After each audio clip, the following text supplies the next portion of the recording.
sana berarti kan apa yang mau kita laksanakan. Nah, lamun misalkan seperti tadi segala harus dihadirkan, ya minimal kan ada usaha kan. Iya. Ini kan ikhtiar usahakannya. Betul. Kalau harus paten seperti itu kan mungkin orang bilang, duh aset usut, ribet pokoknya. Kita ambil yang gampang-gampang aja. Duh biasa yang sebagian Iya. mau sholat ya. Nah cukup ya untuk yang kedua itu takbiratul ihram. Ya, lanjut. Yang ketiga qiraatul Fatihati fil qiyam, yaitu pembacaan surat Fatihah pada posisi berdiri setelah takbiratul ihram. Yang berdirinya pun itu kan kita sambungkan ke nomor 4 aja ya. Ar-rabi'u al-qiyam. Nah, yang keempat rukun sholat itu yaitu berdiri. In qadaro, ketika mampu. Nah, di dalam posisi berdiri ini yang menjadi rukun sholat, rukun yang ketiga pembacaan surat Fatihah. Nah, posisi mungkin si pelaku atau musolli, orang yang sholat, ketika seperti tadi dalam kemampuannya tidak memungkinkan untuk bisa membacakan surat Fatihah, sama. Jadi ada mungkin pengganti daripada bacaan Fatihahnya. Berarti penggantinya teh bisa dengan terjemah atau gimana? Bisa, itu terjemah mah di akhir ya. Oh iya. Karena di sini bisa diganti dengan zikir, ya, zikir, zikir, atau oleh ayat, mungkin ayat yang lain sesuai dengan jumlah ayat Al-Fatihah.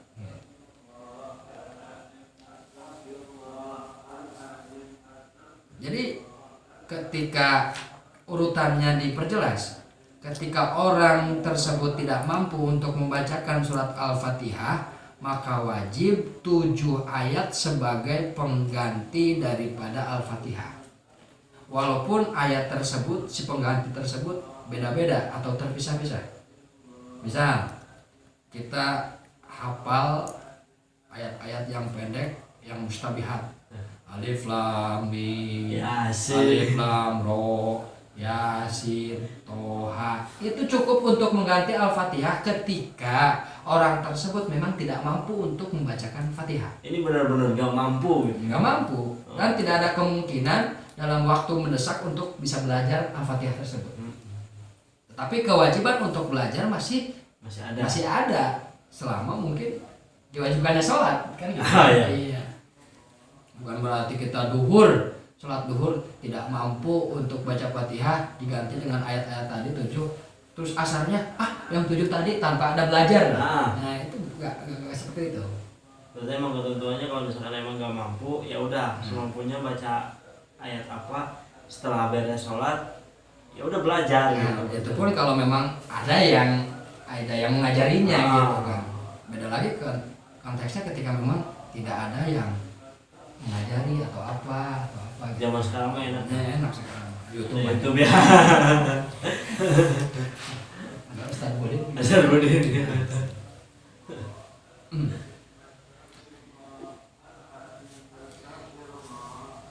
Kita beralih ke masih nyambung ya. Nah, ketika 7 ayat tadi sebagai pengganti Fatihah pun kita tidak mampu, tidak hafal, tidak tahu, bisa juga diganti dengan zikir. 7 macam. La ilaha illallah, subhanallah, alhamdulillah, apapun itu yang masuk kategori zikir sebagai pengganti Fatihah. Berarti emang maksudnya gini, berarti emang harus beda-beda zikiran, atau misalkan gini, cuma Allah 7 sampai kita 7 kali lah, karena ibaratnya 7 ayat gitu, 7 ayat Fatihah itu bisa nggak? Kalau penentuan masalah zikir memang sebenarnya nggak ada tuntunan khusus ya, jadi yang penting sesuai jumlah ayat aja gitu. Berarti memang kalau misalkan la ilaha illallah udah 7 balik itu juga bisa. Bisa kalau memang tidak ada lagi pikirannya apa? Kalau ada yang lain ya lebih ada peningkatan gitu kan kalau level mah. Tapi emang lebih baiknya mah kita baca Fatihah aja. Iya, kalau bisa. Ya, ayahnya belajar gitu. Nah yang selanjutnya yaitu rukun yang keempat tadi ya, berdiri bagi yang mampu. Walaupun mungkin berdirinya kita dalam sholat itu melalui perantara yang menolong. Misal yang menolong ini misal ketika sholat fardu ya, Nah, kita tidak mampu berdiri, tetapi kita mampu berdiri dengan dibantu orang lain. Nah itu masih wajib untuk berdiri. berdiri.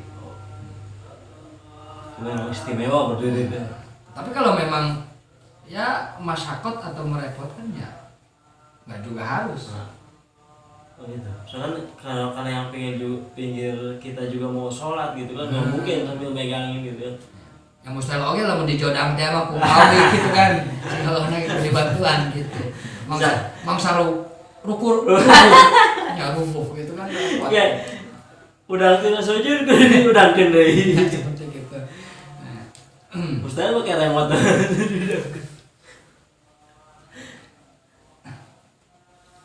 sudah ada pertanyaan tentang berdiri ini. Ya, oke, berarti cukup berarti.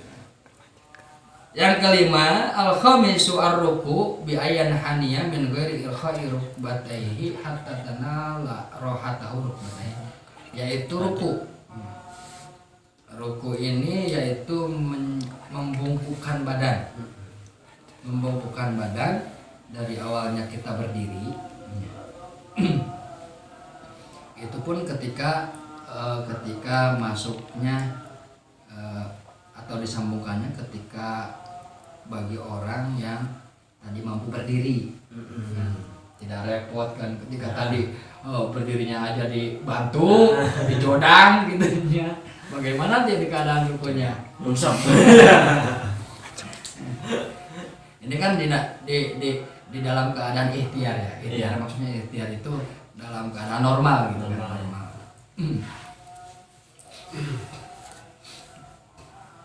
Berarti memang kalau misalkan habis takbiratul ihram terus baca Fatihah terus ambil tarek gitu kita sholat freestyle aja langsung sujud gitu kan.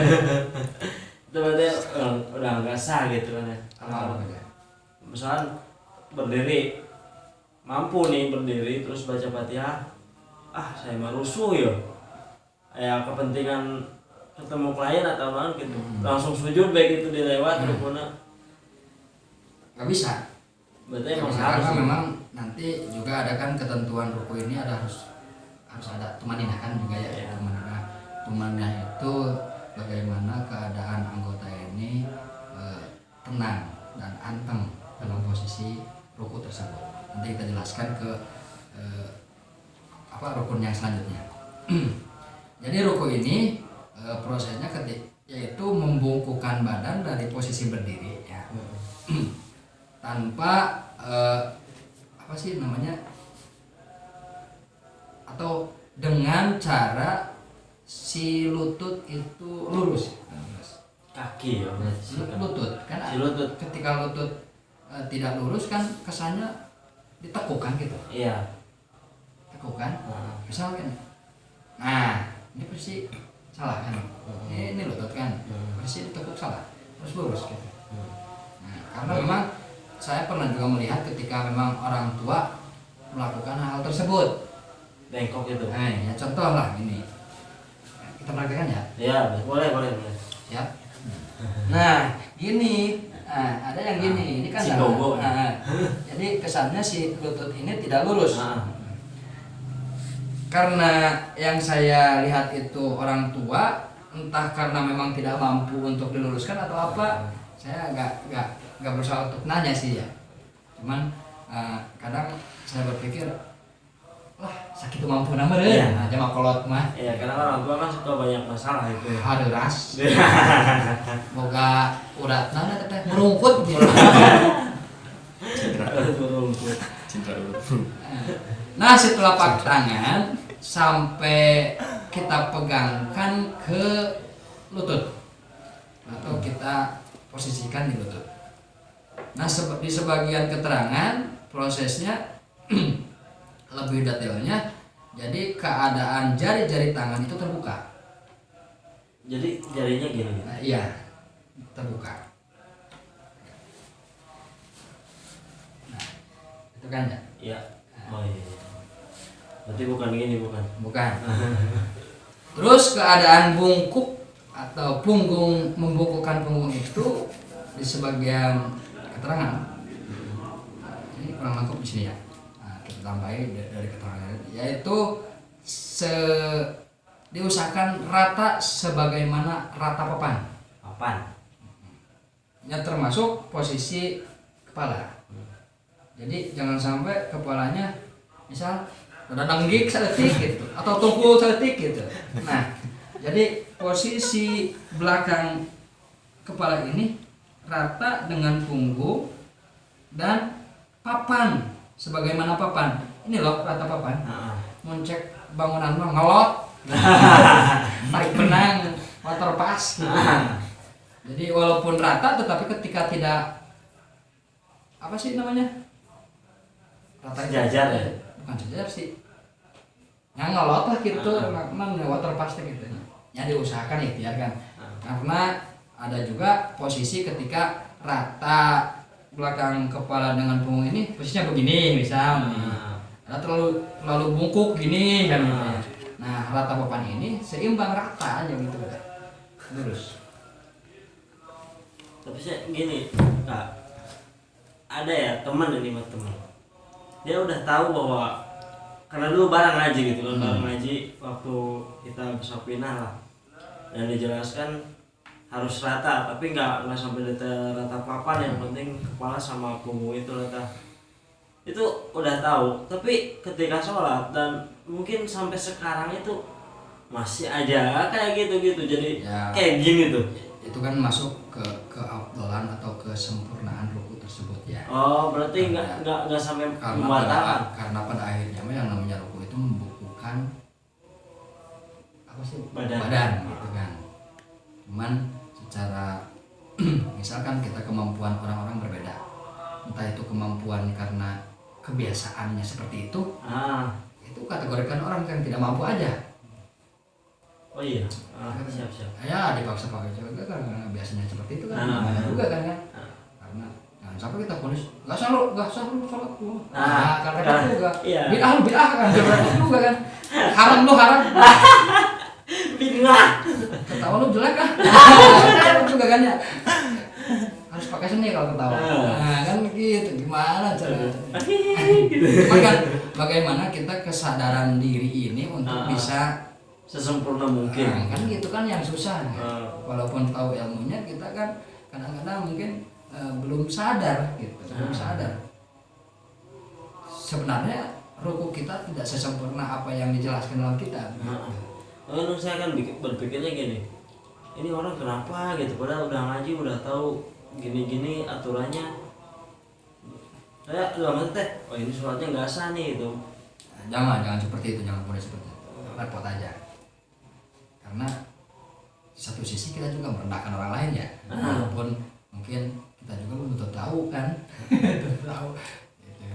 Jadi bukan berarti kita jadikan patokan bahwa orang itu juga yang tahu gitu sholatnya kita turutin, enggak gitu kan. Tetap usaha untuk sesempurna mungkin ya kita sesuaikan dengan kitab. Sama gitu kan. Tapi memang kalau misalkan posisi begitu juga itu udah termasuk ruku lah ya. Ya ruku lah, kategori ruku membungkukkan badan. Tapi kalau memang pengen punya kabluan ya udah ikutin aturan. Lurus gitu. Ya. Lanjut. Ya lanjut silakan. Yang keenam rukun sholat asadisu tumaninatu fihi. Nah, yang keenam rukun sholat yaitu tumaninah di dalam posisi ruku. Apa sih arti tumaninah? Tumaninah ini biantam fasilah harokatuhi an harokati roki, terpisahnya gerakan menurunkan badan dari posisi berdiri kan ya, dari posisi berdiri dengan gerakan mengangkatnya anggota badan. Ya terpisah. Misalkan prosesnya begini, ketika kita berdiri nih, kita berdiri prosesnya. Nah, terpisahnya gerakan membungkukkan badan atau menurunkan badan.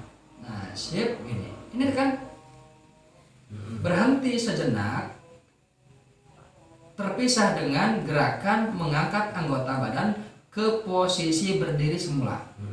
Nah, Iya. Gitu. nah, jadi jangan sampai tidak terpisah. Ketika tidak terpisah maka tumaninah itu belum Belum ada. belum Hilang ada. lah, hilang. Seperti ini. Kita turunkan badan. Tek tek. Nah, itu kan tidak terpisah, masih menyatu. Nah, gerakannya. Nah, itu kebanyakan memang mencek istilah demokrat mah jika ayam kermacokan ini. Namun di dulu di salam pernah ya, ayah rencangan itu ya, rencangan sekolah sholat nanti gak cukup, cuma sholat juga tilil aja. Itu kan sih. Manuk tilil gitu sudah. Lagi ikut tere-tere nah gitu. Dan memang ini juga gimana ya, harus ada penekanan tentang tumaninah, karena di sekitar juga, sekitar kita juga, khususnya orang-orang tua kadang tidak Kurang paham lah ya, tidak menggunakan. tumaninah ini belum dilakuin, sehingga kan tumaninah ini karena termasuk rukun bisa juga menyebabkan sholatnya nggak sah. Misal seperti ini. Mungkin kebanyakan kita lihat itu dalam sholat tarawih ya, Nah. Walaupun secara saya pernah ya, bukan sombong ini, Bang. Iya. Saya dipercaya jadi imam tarawih ya. Nah. Iya, saya itu kalau bacaan suratnya itu cepat gitu kan, cepat. Cuman di dalam gerakan sholat saya usahakan itu rada anter lah, gitu, rada lambat sedikit. Biar tumaninahnya dapat gitu. Biar tumaninahnya dapat. Bahkan sebelum tarawih dimulai, saya pernah ngomong membalikan badan ke jamaah gitu ya. Obat lah gitu ya. Walaupun nanti jangan terpancing dengan bacaan imam yang cepat, tetap gerakan mah harus diperhatikan. Dijaga. Nah, dijaga. Minimal tumaninah.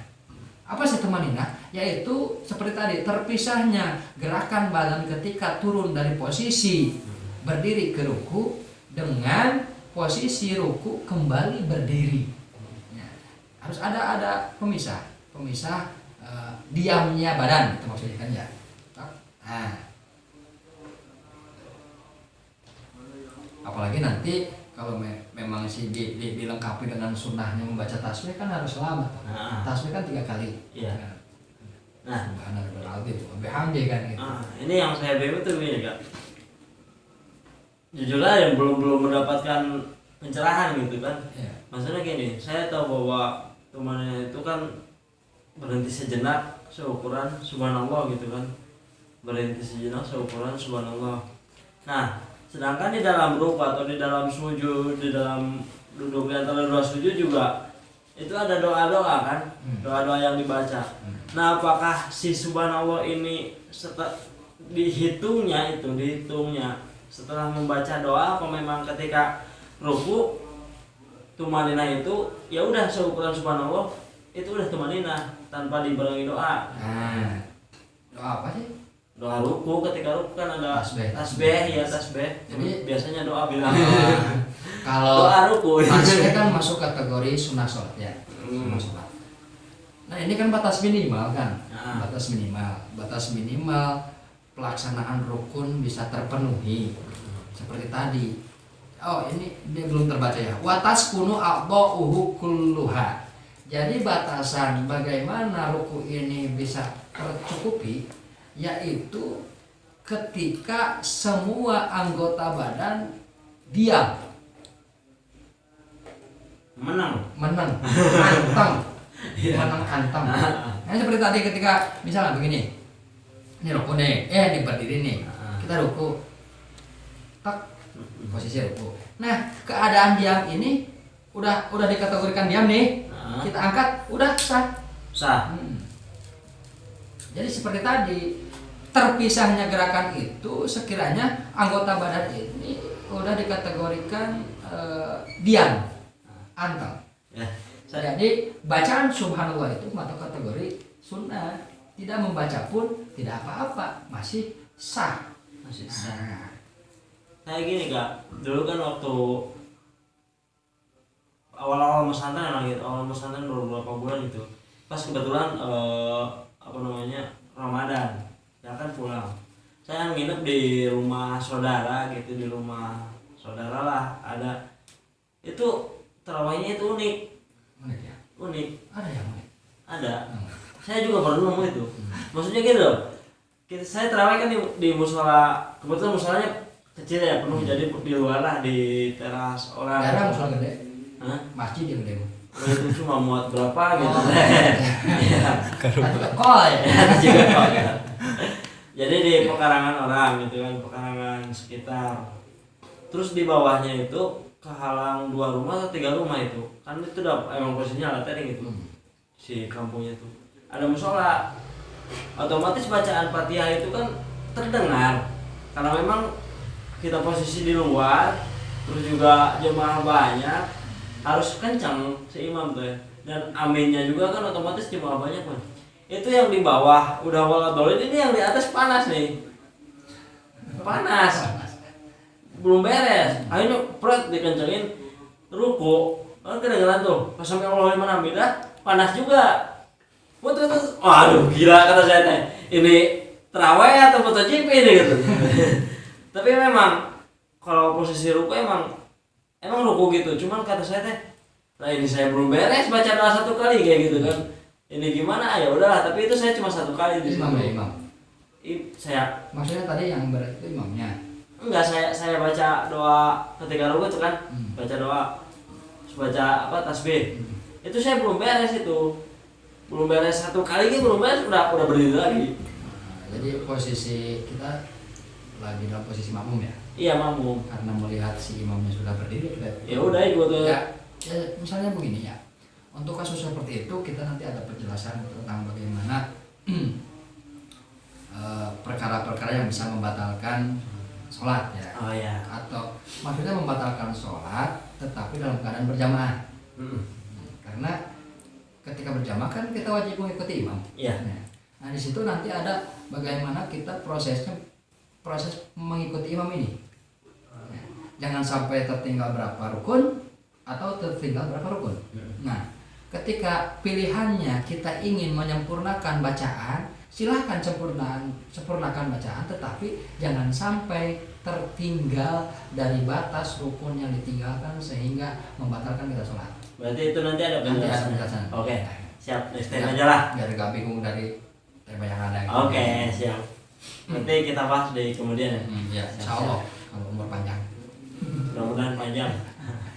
Amin. Yang kedua. Itu direkam loh. Lanjut yang ke-7. Udah cukup ya tumaninah ya? Ya cukup. Jadi yang kesimpulannya tumaninah itu bagaimana posisi diamnya anggota tubuh ketika ruku. Jadi usahakan jangan sampai jika tadi menuk tilil ya. Karena itu berpengaruh kepada kesahan sholat. Yang ke-7 as-sabi'u al-i'tidalu bi ayyan tasiba qaiman. Yaitu i'tidal. I'tidal itu posisi berdiri ketika bangun daripada ruku. Yang tadi kan gitu. Posisi berdiri bangun dari ruku. Prosesnya batas minimalnya orang disebut i'tidal yaitu ketika sama memposisikan badan berdiri tegak. Walaupun tadi nanti sunahnya ada bacaan doa Ya, tidak ya.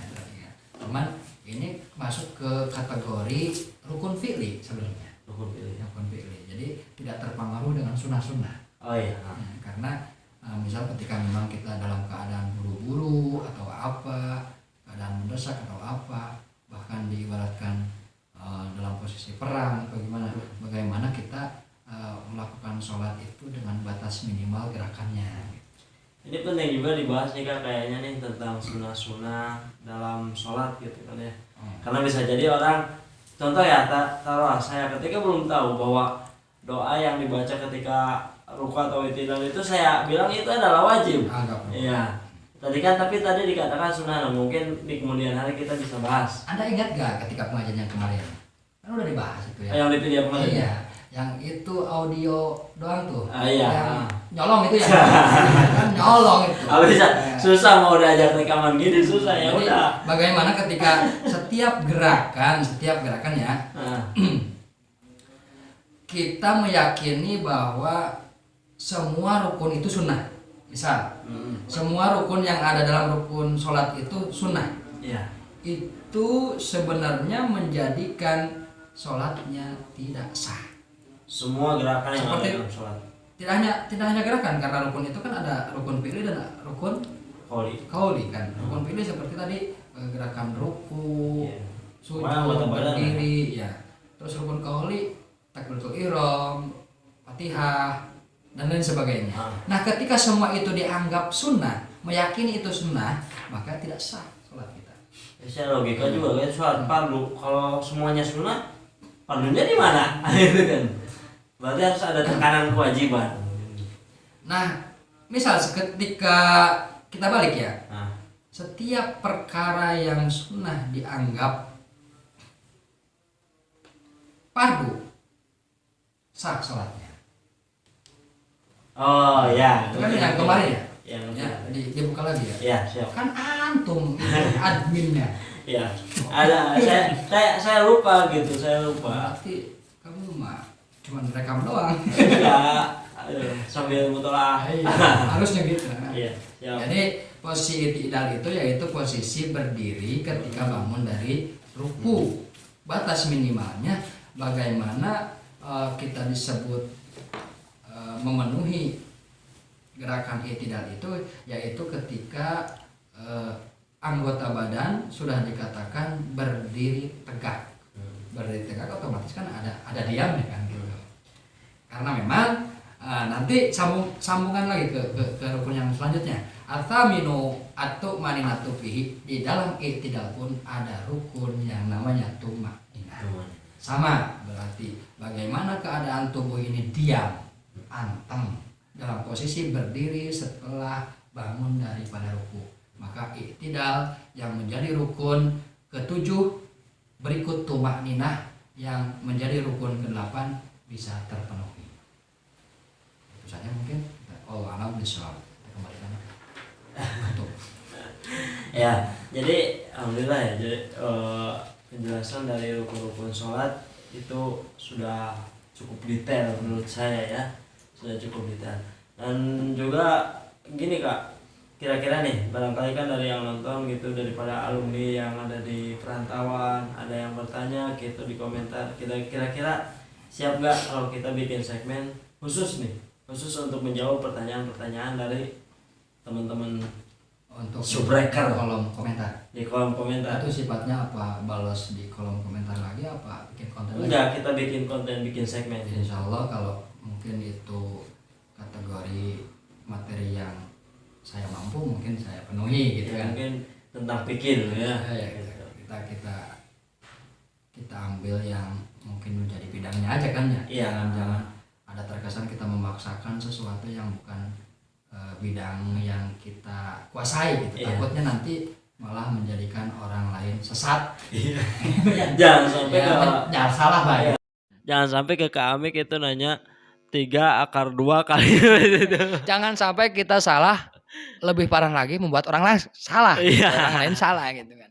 Ya, insya Allah ketika memang apa materi yang dijadikan pertanyaan atau ajuan dari nanti para alumni atau siapapun itu sekiranya masih kita pelajari dan memungkinkan untuk dipenuhi permintaannya, kita penuhi. Iya. Tetapi ketika sebaliknya ya kita mungkin bisa juga hadirkan orang yang ahli dalam hal itu. Ya, Bisa kan ya seperti itu? Insya Allah bisa.